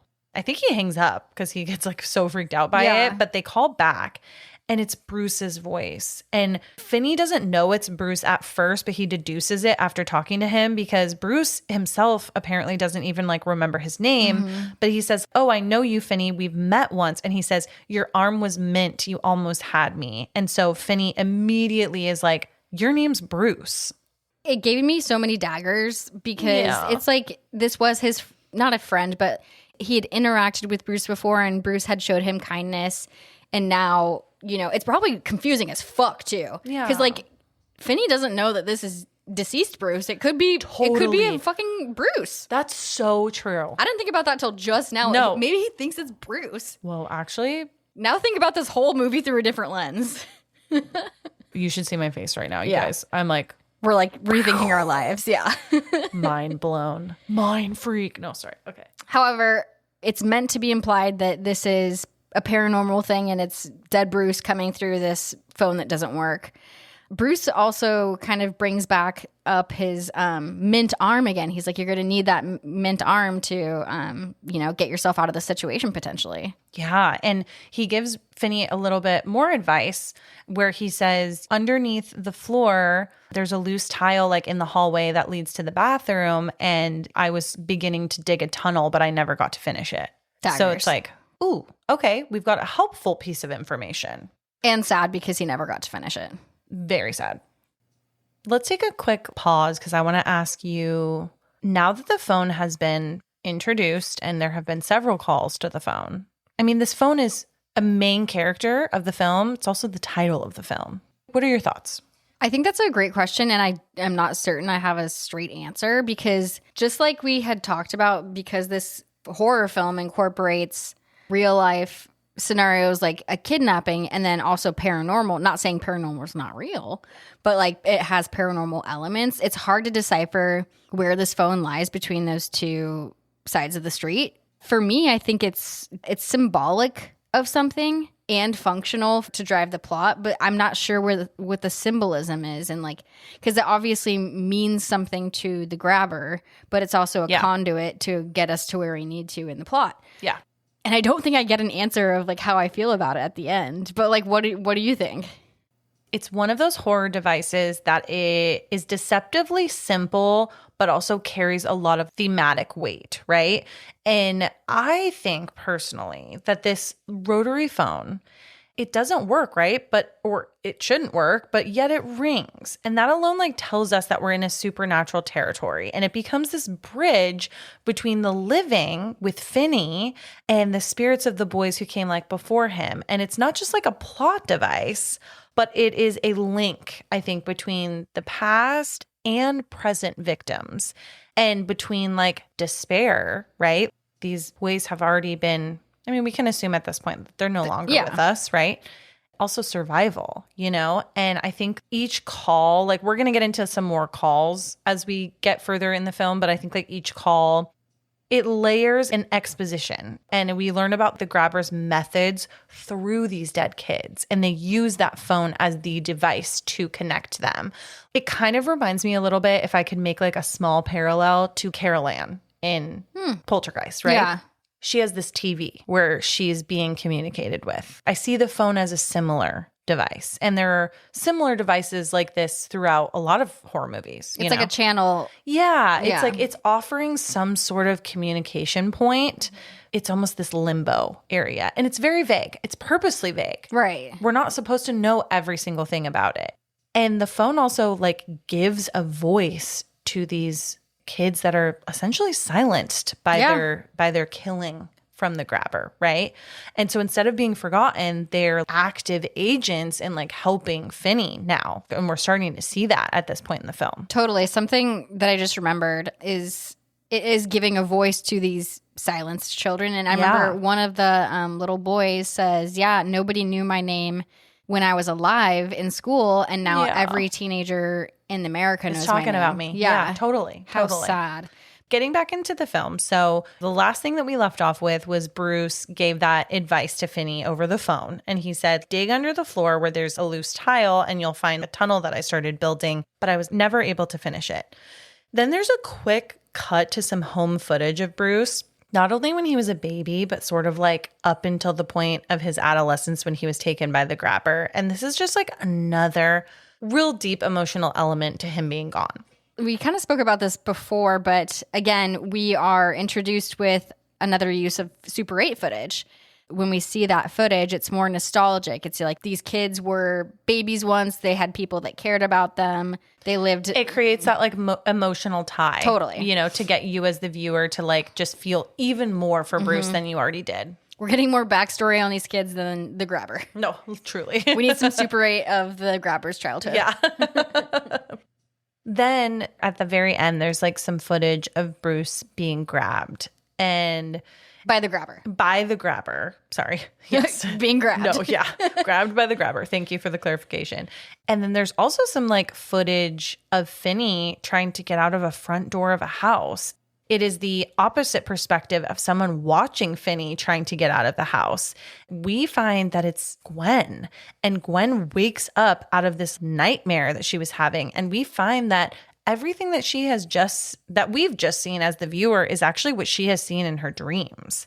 This prompts her to immediately get on her bike in the middle of the night to look for Finney in any way that she possibly can. She's trying to recognize anything from that front door that she saw Finney in. Also, I want to call out Al's. Did you notice she has that yellow classic raincoat? Her outfit's very reminiscent of Georgie in It. I don't know if that's a direct ode, but I'm sure it is. It feels like it was intentional. Just saying. Like I said, it must be intentional. Totally. Which I love. Gwen doesn't really like find anything, unfortunately, from her like escapade. But meanwhile, like Finney's digging. Yeah, I gotta say, Gwen's super brave for going out. Like, I feel like if I woke up from a nightmare, I would just be scared and try to go back to bed. But she wakes her ass up and she's like, I'm gonna go try to do something with this information. I know. I love her so much. She's not scared. She's not scared. She's like, if this is gonna get my brother back, fuck it. Do you think because she's come to terms with the fact that these are her visions or dreams, and rather than be scared, she just puts them to use and literally shoves fear out the door? I think it's a combo of that. I also think this is sad. This is really sad what I'm about to say. I also think she has nothing left to lose. She has lost her mother. She has now lost her brother in her eyes and at least hasn't gotten him back yet. Yeah. And she is now... It's just her and her abusive father. Well, what do you have left to lose? Totally. And maybe it's survival. Like, I need Finn to survive our boogeyman that is the dad. Yes. There is a boogeyman at home equally as much as there is a boogeyman out there that's taking kids, you know? Yeah. And it's just so unfortunate. Meanwhile, Finney is digging. He's digging this hole that he heard about from Bruce. Eventually, he calls it a night and goes to sleep, and he covers the hole with a rug that happened to just like be kind of in the basement. Yeah. For somebody who's trying to not let these kids get out of this basement, there's an awful lot of like opportunity. Absolutely. But what I'll say about the digging, it's funny that, you know, these are young boys and they're like, okay, let's dig. That's such a like an adolescent thing to think, oh, let's dig a hole and try to. You don't know what the fuck's under this house? Yeah, I'm like, foundation? No offense, but that like would not be my first thing to try. Do you know anything about tunnel systems and like how to make sure it doesn't collapse and whatnot? I don't. And Allison, you know that I don't want to talk about it. Okay, I'll not bring it up. What are you not going to bring up? I'm not going to bring up the Nutty Putty Caves and make you watch a YouTube video about it. Allie made me watch. You guys know this. If you want to be upset, go watch the Nutty Putty Cave video on YouTube. That's all. Allie made me watch this one night at 3 a.m. in the morning, and we watched it for like 2 hours, and we talked about the whole theories about it and how it could have gone better, all the things. And I just want to say it scared the shit out of me. So I'm never, ever going in something that isn't at least a 20 by 20 space. 20 by 20, huh? That's probably even a little small. Okay. I need something larger. I need something so large. That's pretty large. So large. But you think a 20 by 20 is large? Yes. That is like a big booth at a conference. Bitch, you know who you're talking to? I do booths for conferences. I know exactly how big 20 by 20 is. Too small for me. Oh, interesting. After the Nutty Putty. Got it. Yeah. Interesting. You heard it here first. And neither of us know about tunneling, and neither do these kids. So we don't spelunk. We don't. And neither do they. Yeah. Anywho, that's nice. Shoot your shot, dig that tunnel, see what you can do. Correct. The next day at school, Gwen attends a school assembly where the police are talking about the missing kids. And we don't see exactly what's said. It's sort of this montage moment that's just kind of going through like all the faces of the kids in the crowd. And it's just so sad because you can just tell that all of like the kids are so freaked out.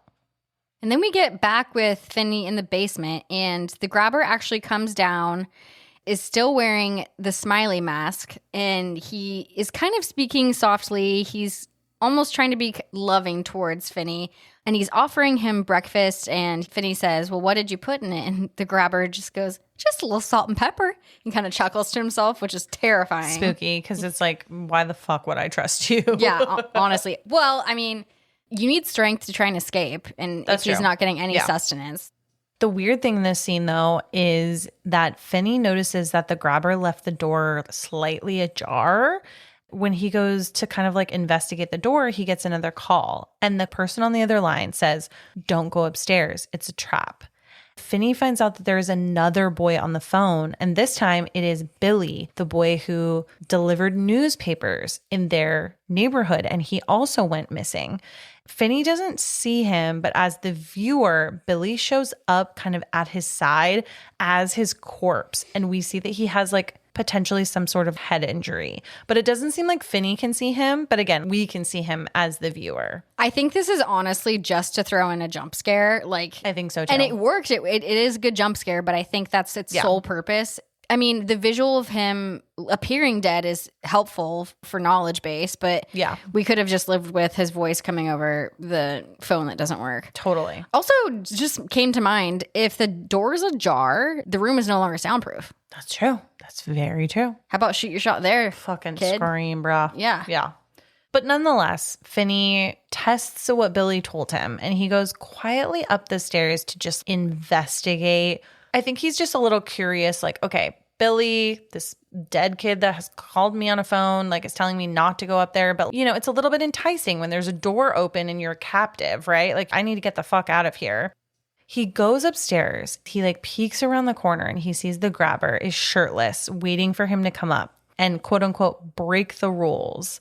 But thankfully, the grabber doesn't notice Finney. And I have a lot to say here in this scene. All right. Number one. Objectively? No. Hold on. Nope. Hold on. Objectively, so hot. No. Yes. No. I can't help it. Okay. It looks like objectively. I'm saying like not a person that has harmed children, not whatever. Hot. That is not objectively. Yes, it is. I'm objectifying his body. all things not considered, I was like, oh, damn, Ethan Hawke. Like, you looking good. It's not for me, but I'm happy for you. It's not for you? What do you mean? It's just not for me. Also, why he got to sit like that? He's sitting in a chair, just kind of legs. That's what's hot kind of about it. He's like spread eagle sitting in this chair, just like, come get it, daddy. Tell me that's not hot. It's not hot. Okay, but in actuality, so fucking horrible. Yes. I just want to mention, God, I just want to be honest with you guys. Like, at first, objectively hot. Second, fucking horrible. Because, like, this scene is so, you guys know, I do not like, I'm going to talk about it a little bit at the end of, like, my final thoughts, but I do not like films where the children are harmed. Kids are harmed. You don't like it either. I mean, I think anybody does. I think that's objectively awful. Thank you. Agreed. But, like, ooh, the scene, when you take it for what it actually is, like the most harmful part of it and the most like alarming part is that he's getting like some sort of a sexual kink out of a kid coming up and like breaking the rules. And, yeah, it's like, a game. He's going to punish them. Yeah. Everything in his mindset, it seems, is a game. It is just like so fucking heartbreaking because you can't even imagine in your head what these previous kids have gone through. Well, I think that it also gives you a little peek into the grabber. Perhaps he's stuck at this age that he was potentially assaulted and the same age as these kids that he's now doing it to. And I think that's where he has this whole like nice guy, but mean guy. It's like part of him doesn't want to hurt the kid, but then part of him does. And he's sort of just like thrown back and forth between all of these things. So yeah, overall, even though Ethan Hawke looks hot, I'm just like proud of him. Like, again, he's only 52, but you look so good. Good for you. No, you know 100%. I mean? Like, yeah. I'm like, good for you, Ethan Hawke, not the grabber. I'm but not as the grabber, fuck that. Fuck you. Well, it's kind of funny. I'll chop your head off. Something else that Ethan Hawke said he likes to do while he's getting into character is pretend like he's his character's lawyer. How would he get his yes. Yeah. How would he get this character out of a situation? And he could say it for his other roles, like I would do this, I would say this. Totally. And for the grabber, as the grabber's lawyer, Ethan Hawke was like, this guy just needs to go to jail, death sentence, 100%. Yep, totally. So I just thought that was interesting that's Ethan Hawke took it that way as well. I think there was a part in me that just, I knew it was Ethan Hawke and I was like, ooh. Anyways, we're back at school with Gwen now. Yes. And she falls asleep in class. The teacher's actually really understanding and is like, let me excuse you, honey. Like, go to the nurse's office, go get a nap. And while Gwen naps, she dreams about Billy, the paper boy, and she actually visualizes the grabber's house. She doesn't see an address or anything or what street it's on, but she sees the front. She sees the grabber holding balloons. It is like so haunting because it's like, oh, you're almost fucking there. And this shot specifically reminded me so much of Sinister, especially with the tree. Yes. You know, it's just absolutely agree. Pulled straight from the Sinister book. Yep. Then the phone rings again, back with Finney. And it's Billy on the line this time again. And he tells Finney about a long cable that he hid behind the wall that could help him reach the window potentially. Finney tries to climb using this cable. Unfortunately, he doesn't make it. It doesn't work. It makes him feel like completely defeated and he falls down. It's really sad. I just think it's interesting that all of these presumably deceased boys are trying to help. Like, they all have these different methods of trying to escape and they're all trying to help Finn too. I think it's almost a weird, like, a survival thing. This could be Finney hallucinating and like just kind of putting things together as a survival mode, like you're saying. Yeah, totally. Maybe it's not the ghosts. Yeah. We don't know that. Yeah, we don't know. We don't know. Back at home, Gwen is trying to confide in her father, and it's such a sweet scene because she starts to tell him about the dreams that she's having. You can tell that he's a little bit annoyed at first, but he does listen anyways. And they talk about how her mother had similar dreams and saw things, but she was like really convinced that her dreams meant something. And her dad says, oh, you know, your mom's dreams made her do terrible things, like taking her own life is kind of what he alludes to. He says to her in like this heartbreaking quote, he says like, they weren't real, sweetheart.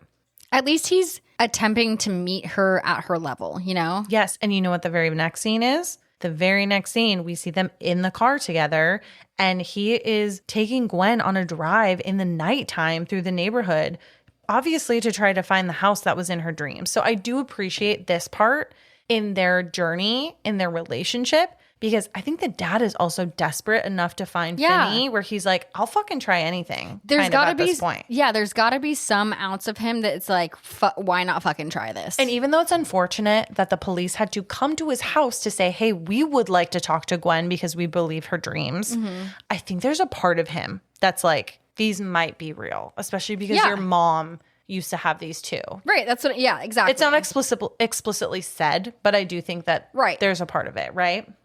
Speaking of the police, though, we get a shot of them going around town, going to door just to see if anybody has any information that could be helpful towards these missing children cases.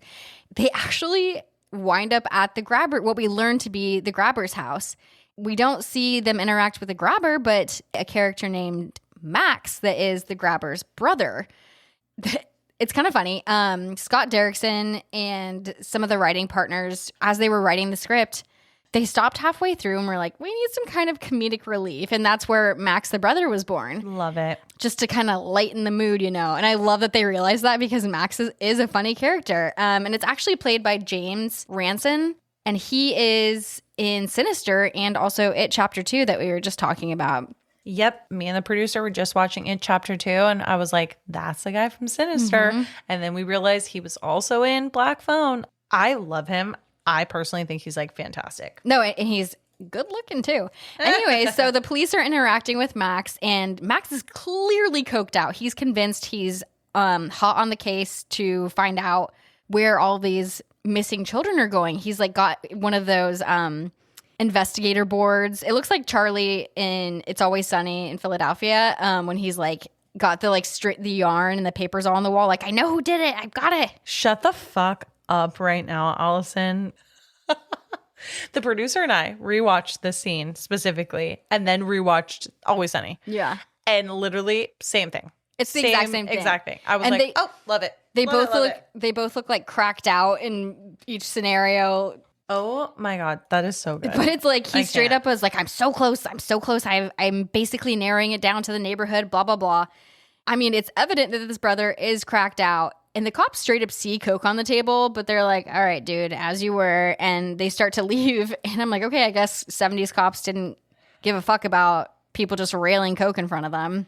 I think they were sort of like warning him a little bit. They were like, hey, next time we come over, have your place like cleaned up, bro. Yeah. And so they go on, the cops go on their way, and Max goes back to being like, I'm so fucking close. And we actually see him sit down and go back to his investigation, and the camera actually pans down and it reveals that he is in this house, and right under Max is Finney in the fucking basement. I just want to know, if you're that coked out and you're that close to the case, how do you not go explore your brother's house? But it's also gut-wrenching because you're like, you're so close. Just go down the stairs. I think it's another like allegory for how close something could be happening to you, but you like don't realize what's happening. Totally. And even this man who's fully invested in the case is like blind that it could be happening literally right below him. He also might be coke blind, but yeah. He might be in a K-hole. Yeah, a K-hole. A C-hole. Add it to the dictionary. Yeah, it's really fucking scary. I feel like the grabber's game, quote unquote, dynamic, which is like controlled disguise as care for like the imprisoned person, Finney in this case. This is a real world horror that echoes, I think, like abusive households. I think to an nth degree that Finney isn't even experiencing with his own dad. Yeah, I think this whole thing is an echo of his life. Yeah. His dad and the grabber are extremely paralleled throughout this whole, like they both abuse with a belt. They both go through mood swings. It's like he's already experiencing this abuse at home, and now he's just gone and sort of traded one for another. Exactly. Yeah. So we're back in the basement with Finney, and he is still working on a way to get out. He's got his tunnel system going. Also, did you notice that he's like flushing the dirt down the toilet? I thought that was so fucking smart. I don't know if I would even... Oh my God. I was like, why? No, I don't know if I would even think of that. Obviously, he doesn't want the grabber to like know what he's doing, right? Like the grabber could potentially go look in the bathroom and see a pile of dirt there. Yeah, but have you ever tried to I mean, I haven't. Have you ever tried to flush a shit ton of dirt down a toilet? I haven't, and he is taking a big risk there, I think, doing that because there is a chance it might back up. I mean, I would never think to flush it, and I understand the thought process, but like, yeah, interesting. But upstairs, the grabber is in a new frowning mask. And he's waiting for Finney again in that chair. He's waiting for Finney to come upstairs. And he's got the belt like ready to go. And he's starting to get a little bit sleepy. Finney is sleeping and he wakes up to the sound of dripping. And immediately he actually sees one of the dead boys that have been taken previously by the grabber. He sees them levitating upside down. And this boy points to the phone. As the viewer, we can see the dead boys sometimes, just kind of as like an indication that the dead boy is trying to speak to them. Yeah. But I think he actually sees this levitating dead boy, right? Yeah, I think it's unknown whether he actually sees it or not. I'm pretty sure he sees it. I think he sees it because when he answers that phone, he looks back to see if the boy is still there, and he's not. But I'm like, okay, Haley Joel Osment, you got that sixth sense. Totally. Finney answers the phone this time, and Griffin, a former victim, tells Finney about a lock on the basement door. And he gives him the combo. He says, I carved it into the wall because I was afraid of... He was afraid to forget it. Exactly. He was like, I was afraid I was like not going to remember. And he also tells him that there is a brother who's upstairs. It's kind of an interesting question for Finney to ask Griffin is like, why hasn't he killed me? He hasn't killed me yet. And Griffin answers by saying you won't play his game. He's not going to kill you if you don't play his game. Yeah. Finney's like, what the fuck game? And it's called the Naughty Boy game. That's what it's actually called. That is so yucky. That's so yucky. It literally makes my skin fucking crawl. Griffin explains if the grabber can't beat you, he can't move on to the next part of the game, but you don't have much time. Yeah. He has not played along in the way that the grabber has wanted. It's not going how the grabber wants it to go. But that doesn't mean the grabber is not going to eventually just finish it off if he doesn't get what he wants. Totally. This right now, it's a thing of wish fulfillment. Yes. Rather than just fulfillment. The grabber still wants it to go kind of like your dream date. He wants it to go like his dream date, but his dream kill. Totally. And at a certain point, he could, potentially hit a breaking point where he just needs to get it done. Yeah. But right now, he's still wanting that wish fulfillment. Yeah. On the note of what he heard from Griffin, Finney sneaks out and he's trembling. He actually makes his way past the grabber who is like sleeping soundly on the chair. He makes it to the door. There is the lock on it. And he goes to like unlock it. It's funny that this was Griffin's lock and the grabber now uses Griffin's lock to... Like, what the hell? How did you know the combo? And how, that's evidence in plain sight. 100%. And I love that, yes, the numbers are carved into the wall for Finney to see, but Finney's also like, okay, well, this is a combination lock, so is this like 235 or is it 23.5? Yeah. I'd be so fucked just with this alone. I would not pass go after this obstacle. You would not collect $100. I would not. Lo and behold, though, it's an ending to this scene that is like really heartbreaking. Finney unlocks the lock and he makes it outside. But the dog, there is like a dog that the grabber has, starts barking and the grabber wakes up. The grabber comes outside, chases Finney in his van. Mm-hmm. Oh, he collapses on Finney in a neighborhood yard. No one's outside. But what we do see our neighborhood, the lights are turning on. Yeah, like motion sensor lights. I wonder when those were invented. Or it was people that heard commotion outside and turned on their lights. So there is that glimmer of hope. That's what's so heartbreaking about it, right? Is that glimmer of hope. But like you said, he tackles Finney to the ground and says, if you make any more noise, I'm going to fucking kill you and hang you with your intestines or something. It's so sad. And slowly, but actually not very slowly, neighbors give up super quickly and just turn off their lights and go back to bed or whatever. And no one comes outside. The grabber doesn't kill him because he doesn't have to, not yet. It's so sad, too, because the grabber says to him, he's like, nighty-night, naughty boy. So it's just like, we just heard about this naughty boy game. And in a way, Finney has now played the game. Yeah, by trying to escape. Yeah. after the grabber has been able to get Finney back into the basement and get him like situated, his brother questions what all the noise was, but the grabber just tells him, oh, it was the dog. You should go back to bed. I just want to know, like, I know the answer, but why the fuck was this so heartbreaking to see? Like, he was so close. To escape, and especially after the other things that he's tried so far, you know? Well, the fucking police being in the house that he's being held in. So many so close situations so far. But I just can't get over how Max, the cokehead brother, doesn't notice anything like weird happening. Doesn't notice a fucking child escaping or trying to escape. Like, what is Max doing in his off time when he's not investigating this case? No. He's at his dealer's house. We get it. He's at his dealer's house. That's it. That's it. Then we go back to the Blake's house where Gwen is continuing to pray. And this actually is so funny. I love this part with Gwenny. Yes. I love that we're calling her Gwenny. I think you just called her Gwenny. Did I? Yeah. You're mixing Gwenny and Finney. Gwenny and Finney.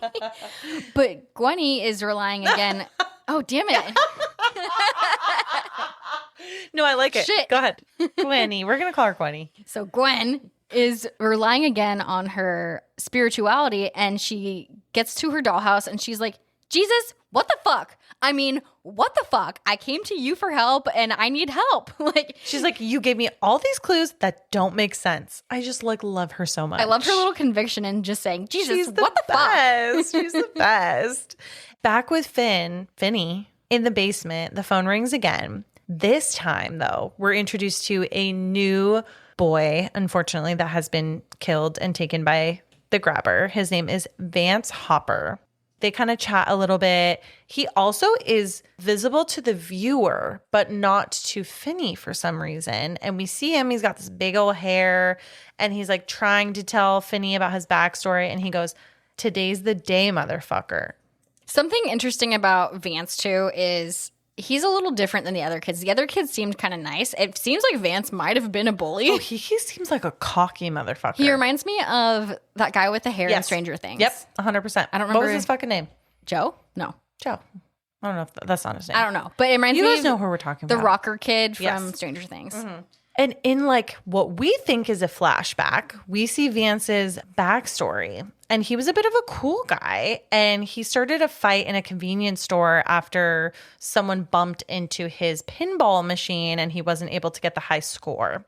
The flashback is a little bit of a mix between like a dream sequence and a regular flashback. And at one point, Vance fights with the kid that ran into the pinball machine. And the fight ends up with Vance on top of him. And Vance carves the numbers 7741 into the forearm of the guy that he was fighting. And then all of a sudden, Vance is taken by the cops. And Gwen finds herself in the back of the cop car with Vance in the dream.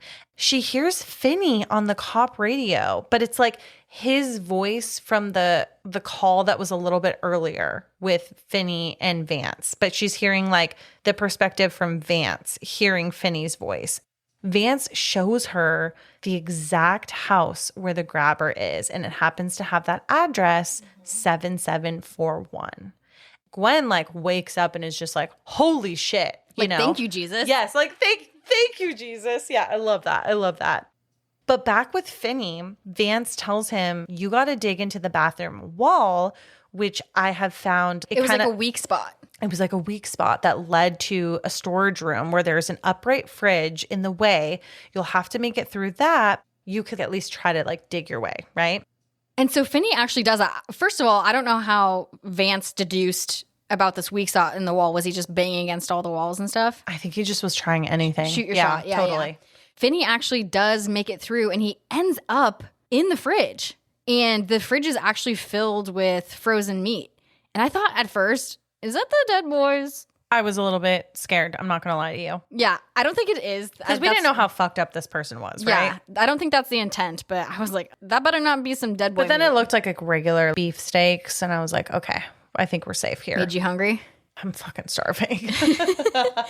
So he's in this fridge with all this fucking meat, and the fridge is actually locked shut, and he can't get out. And it goes back to like, God damn it, feeling helpless. Like I've tried this, I think we're on like escape attempt number 3 or something. Yeah. And it's still not working. He's trying all of the advice of all of the boys that have told him, which is so helpful.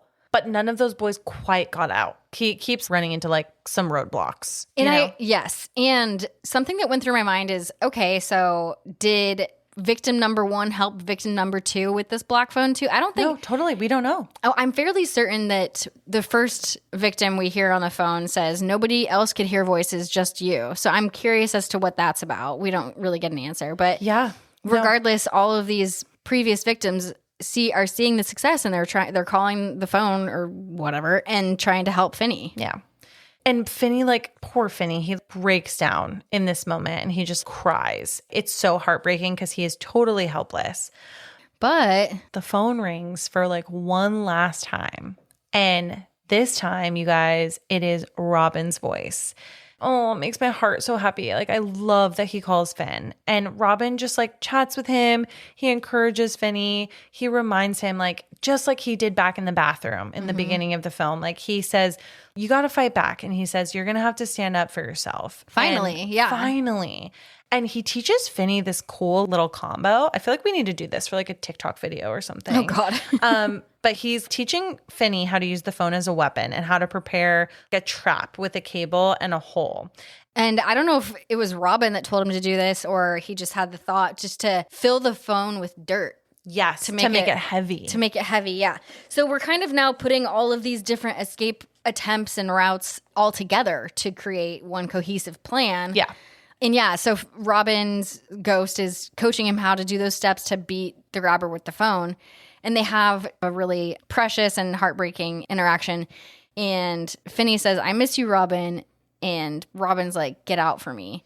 And that's essentially why these boys are probably trying to help Finney, because they couldn't get out. So he needs to get out so he can avenge the rest of them. There was also like a lot coming from Robin. Because we know Robin was he was not only his friend, but also such a tough guy. Mm-hmm. What do you think about these like lessons from each of the boys sort of like helping Finney? Do you think it was helping to just sort of build the confidence he knew he had? Yeah. I think that each one of these boys, I think maybe we're reading too much into it, but I think maybe each boy was teaching a trait to Finney that he didn't know he had or didn't know he was capable of in order to get him out of this situation. Kind of giving him hope along the way. Sure, the hope, but also the actual tools. Yeah. The actual tools to help him escape. Yeah. I'm curious of your thoughts about Robin's suggestion to use the phone as a weapon. That's definitely symbolic because, again, as we've talked about, this phone is a character. And it's symbolic of, it means something to the grabber. It feels like a poetic use of like justice. Yeah. You know what I mean? Even the fact that they're talking about trying to kill the grabber with this phone, it's trying to kill the grabber with something that he loves. Whatever happens to this phone, it's cutting off future communication because the grabber is not going to have any more kids. Well, it's also symbolic of the rest of the victims who can't actually do anything. Totally. It's them. It's their voices. No, it's them symbolically killing the grabber too. Oh, okay. Yeah, if we make it that far. Yes. Yeah. Okay. So it's them getting their justice as well. Oh, I love that. I love justice. Justice League. So in our next scene here, we're back with Gwen, and she is desperately trying to find the house that she saw in her dreams. Of course, this girl is just straight to business. She's like, let's fucking find this house. And she's riding her bike in the rain. And at one point, she's in the Georgie thing again, too. She's in the George. Yeah, she totally is. And she actually sees all of the dead boys lined up that have been taken by the grabber. And it really scares the shit out of her. And this leads her to fall off of her bike in front of the house that she saw in her dream. So it feels like it was purposeful to get her to stop. Totally. The boys were not only helping Finney, but helping Gwen literally stop dead in her tracks. After she like finds the house that she's pretty sure she saw in her dreams, she runs home to call the police because you guys, back then, no fucking cell phones, so had to go home, right? I'm also proud of her for not just going inside the house. Agreed. Fully agree. Because that would be a classic dumb bitch move. I'll just go in by myself. Go get the cops, honey. And she did. Gwen is so smart. Yes. She was smart as fuck in this entire film. But then back at the grabber's house, The grabber's brother, Max, he's by himself. The grabber is at a store or like told him he had to work or something. So Max is by himself in the house. He looks back at his board, his fucking Always Sunny in Philadelphia crime board, right? You can tell that there's gears turning in his head and he's starting to think, holy shit, is there a possibility that my brother may be the grabber? Or maybe he's not even thinking his brother, but just more like someone's using our home. Yeah. Maybe as like a, whatever. And he's putting together that based on whatever the fuck he's found, that he is in the right neighborhood to be a place of interest. 100%. Finally, his brain's actually starting to work and be like, put his own pieces together and make him realize, oh my God, okay, maybe I should explore a little more. He eventually goes down into the basement where he does find Finney. He's like, oh my God. He can't believe himself. He's like, oh my God, I found you. Oh my God, we're going to get you help. And this is another, talk about heartbreaking and gut-wrenching. We obviously, as horror lovers, we're like, well, we know something bad's about to happen. So totally. Max is like, don't worry, I'm going to get you out of here. And then we see the fucking grabber come down the stairs and kill his own brother with an axe. Right before Finney's very eyes. An axe right in the fucking splitting the head, like a piece of wood. Right in the dome. Sorry, did you have to do that? I mean... Also, your own brother, you're letting him stay at your house and you fucking kill him? You fucking killed him. Killed him instantly. And it was so sad too because literally as Max, the brother, came down, Finney was like, can you call the police? Can you call my sister? My heart. Another heartbreaking moment. Yeah. Meanwhile, the police race to the house that Gwen told them about. And the officers approach the house. They kick the door down. They find, unfortunately, nothing inside the house. It seems like totally empty. But back with Finney, the grabber is pissed that Finney, quote unquote, made him kill his brother. Sorry, you didn't, but okay, whatever. And he tells Finney that he's going to be punished now and that he will be with the naughty boys. Creepy. Very fucking creepy. And the grabber immediately calls for his dog, Samson, who is a huge black cane corso dog, who is such a little sweetie pie and has his own page on IMDb. Oh my by God, the way. of course. And Finney, smart fucking Finney, because he has planned ahead, he triggers his trap as the grabber starts charging towards him with an axe. He pulls this cord that he had planned. It uncovers the hole that he's dug and then the grabber actually falls. He Kevin McAllister the basement a bit. He totally did. He totally did. So the grabber then falls inside the hole. Yeah, and he's down. He's got a broken ankle, right? He's fallen into this hole. And Finney uses the phone to attack him with what he learned from Robin, right? Mm-hmm. And then eventually uses the cord to strangle him. And this is so... Oh, it's like a moment of just relief because we hear the voices of the dead boys taunting the killer through the phone as this is happening. Yeah, it's the vindication, the little amount of vindication that they get is since they didn't get to do it themselves, but they are now getting their kind of justice. Through this trap, Finney actually uses every kind of escape method that the kids are telling him about. One told him about digging the hole, and one told him about the cord, and one told him about even the lock that they use. And then to get the large black dog away, he throws meat from the fridge to distract him. He's using all of these tools that the boys have given him to make this trap successful. It's such a perfect, satisfactory ending in the fact that Finney gets his justice, and he gets the justice, like you said, not only for himself, but for all those other boys, right? And the grabber dies, and the phone finally falls silent. Then we jump back to the other house that the police are actually investigating, and they make it to that house's basement and find 5 fresh graves, and it's inferred that those are of the boys who've been helping Finney, who the grabber had kidnapped and subsequently killed. But he'd actually buried them somewhere else. Can I say really, really, really quick? Did this not remind you of Silence of the Lambs? Yes. Because this was I think this was super effective. Yes. This was super, because even though this film, honestly, in my opinion, people may disagree, I feel like it didn't need this red herring, but I do appreciate that they did it because it sort of, we can talk about this at the end, but this is something that me and the producer talked about as one of the plot holes was, oh, was Gwen even really that helpful in finding Finn, right? Because she only led the police to this other house, not to the one that Finn was actually held in. However, I believe, though, I think it was meant to be that not only did Gwen find those boys that had been missing and that were dead, but then Finn also got himself out of that mess by himself. I think that was purposeful. Yeah, and yes, because what we do discover then as these police are looking at these fresh graves and like, okay, as a viewer, we're like, okay, it's a different basement. So now what about Finn? Like, where's Finn? Yeah. We kind of feel frustrated as a viewer, but then we go back outside and the house right across the street is where Finn is coming out of.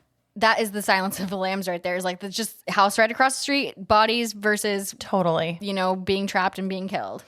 Oh, it's so heartbreaking when Finn and Gwen lock eyes because Gwen is helpless. Like when the police first saw the house that had just the bodies in it, she's like, fuck, I don't know. She doesn't know if Finn is in there, right, or not. Like I'm sure she doesn't know yet. She's probably in her head already sort of in a trauma response trying to accept that her brother may be dead. And then she sees him just emerge on the lawn. And it's like, oh my God, it's so heartbreaking, but so beautiful. I think it was such an effective way as a viewer to see that. And it made me kind of break down in tears. I'm not going to lie to you. Well, I think just knowing the frustration and the weight that must be lifted, especially when you're so desperate for help and answers and then you feel like you're never going to get it. And then all of a sudden you see the person you love so much. Oh, my heart. I'm sorry. I feel like I'm going to cry right now. Oh, God. But Gwenny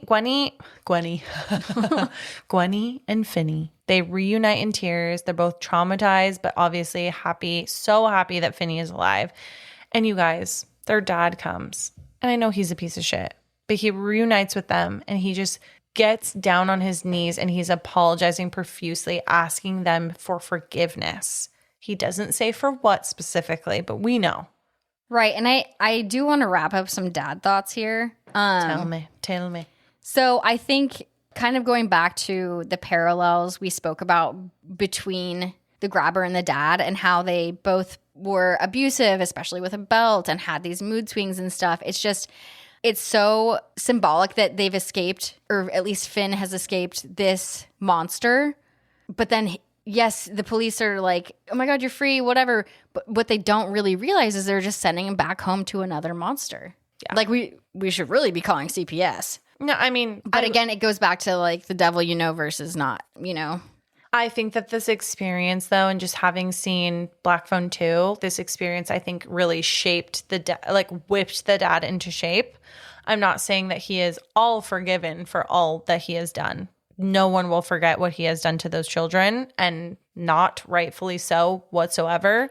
But I think that this lends itself to his arc that we're going to see in the second film. And I encourage everyone to go and see that because there's a lot of layers there. And coming from a person who has dealt with some alcoholics in my life, this struck a chord with me personally, where it is not so easy to just write someone off 100%. And if they're truly trying their best, bringing them back into your life, if that makes sense. So yeah, for sure. Have more thoughts. If you want to listen to our fresh fright on Black Phone 2, Allie and I will probably do a deep dive on Black Phone 2 eventually. But yeah, I could go on and on with that one. But moving on, we're at the final scene and some time passes and Finny, he returns to school. And some of the bullies who mocked him once now kind of step aside. He's still sort of in the shadow of what happened with the grabber, but he's also a little bit more confident and grounded. And in one of his classes, he confidently sits by his crush and his crush says, "Hi, Finny." And he says, "Call me Finn." Fiend. And then Fiend. Fiend for Finn. No, literally oh my goodness. How did you feel about that quiet confidence that Finny gains after everything? I mean, A, I don't think I'd be that confident after I survived something so traumatic like that. So good for him. Yeah. B, I think that was the point of what all of his young friends were trying to instill with him, not only because he's trying to escape a fucking murderer, but then bring it into his own life where he does have to stick up, totally grow up, stick up for himself, be resourceful, whatever. And that's lovely. But I think I might be extremely traumatized after this. Yeah.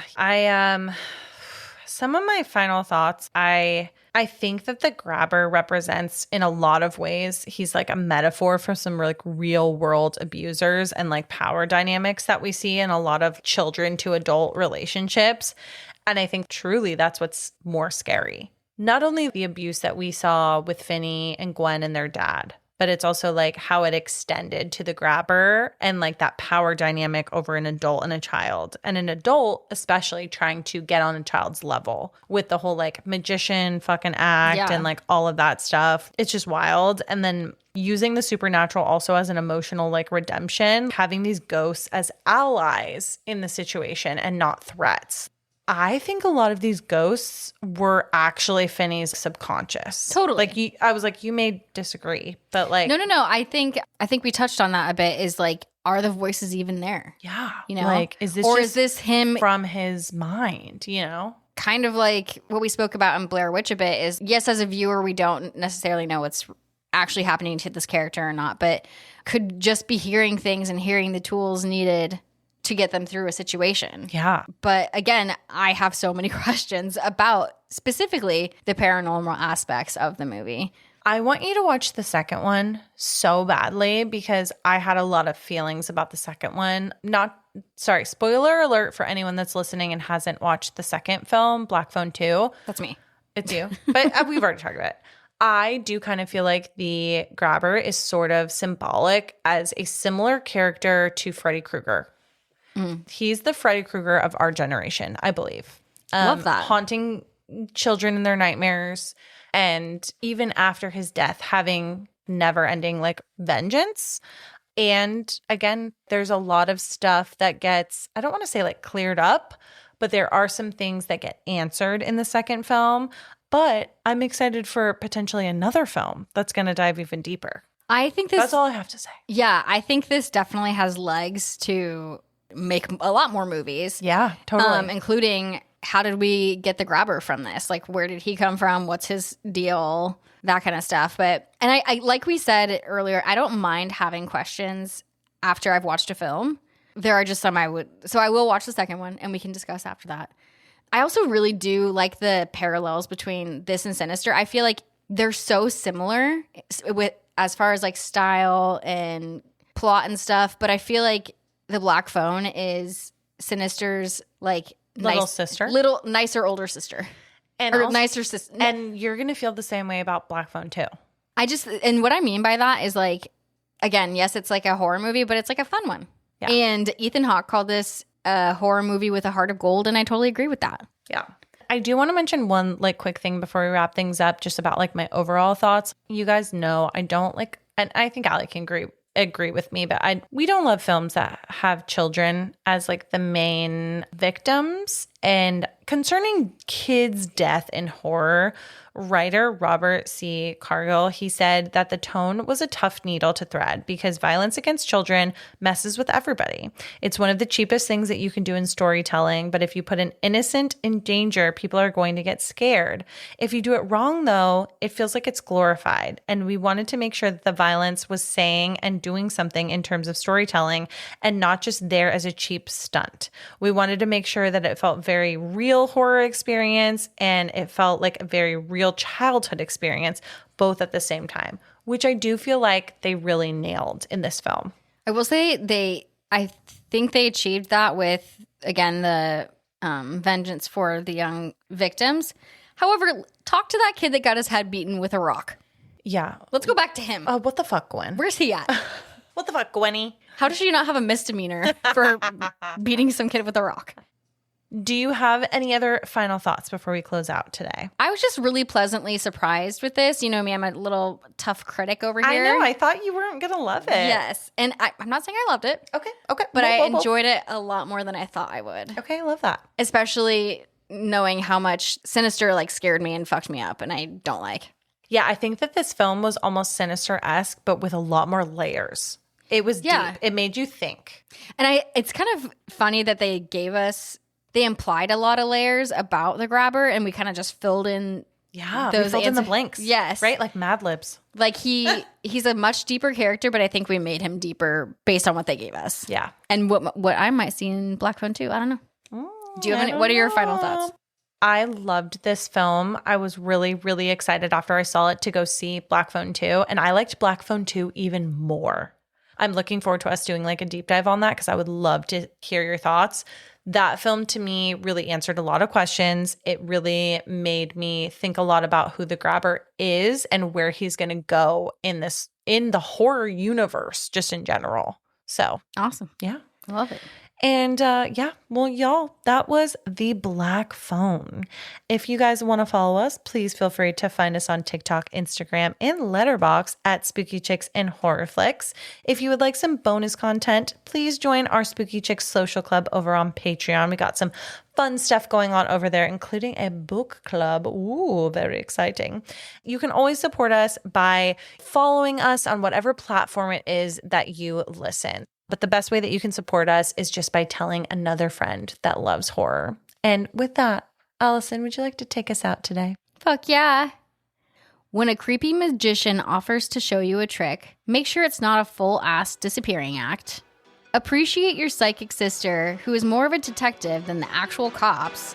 And stay spooky fuckers.